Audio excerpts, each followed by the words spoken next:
Hapa nilipo ni manispaa ya Kahama katika mkoa wa Shinyanga, lakini eneo hili ni maarufu sana, eneo la Zongomela. Shirika la Nyumba la Taifa katika eneo hili la Zongomela awali imejenga nyumba za makazi zipatazo 50 ambazo zimepangishwa, zinauzwa na nyingine zimekwisha nunuliwa. Changamkia fursa unayoiona hapa nyuma yangu. Ukitazama eneo hili la wazi, ni bado ardhi ipo, ambapo Shirika la Nyumba la Taifa linajipanga zaidi kuona nini cha zaidi ambacho ilete katika eneo hili la Zongomela kwa wakazi wa mkoa huu ama manispaa hii ya Kahama, lakini na wale wa maeneo ya jirani. Kwa sasa habari njema ni Zongomela. Nazungumzia mradi wa maduka yapatayo 51 ambayo Shirika la Nyumba la Taifa limejenga mahali hapa, na maduka haya kwa sasa yako katika hatua za mwisho kuweza kukamilika. Eneo hili limezidi kukua kwa kasi kubwa sana, na ukizingatia jirani kabisa panajengwa stendi kubwa ya Zongomela.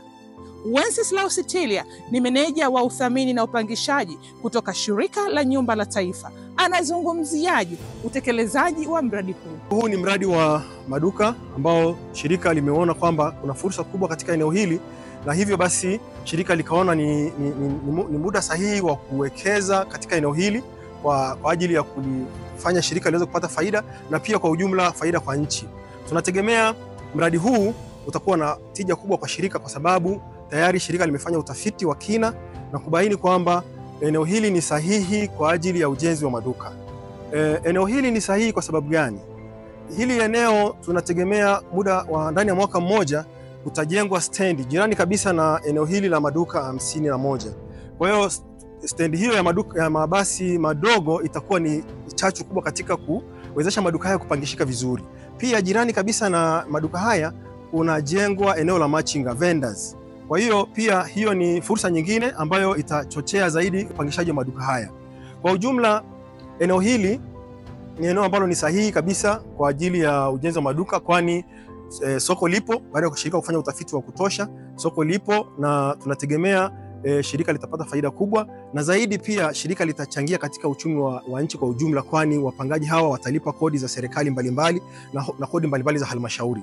Hivyo nichukue nafasi hii kuwakaribisha wananchi wote kushiriki katika mradi huu kwa namna moja au nyingine. Zaidi tunategemea baada ya maduka haya kupangishwa, wale wapangaji watakaopangishwa katika maduka haya watapata taratibu zote za Shirika la Nyumba la Taifa, na sisi kama shirika tutawapa support wapangaji wetu, tutawawezesha na kuwapa zile huduma zote ambazo zitawawezesha wao kufanya shughuli zao za kibiashara vizuri na kuweza kulipa kodi sahihi za Shirika la Nyumba la Taifa na pia kulipa kodi za serikali.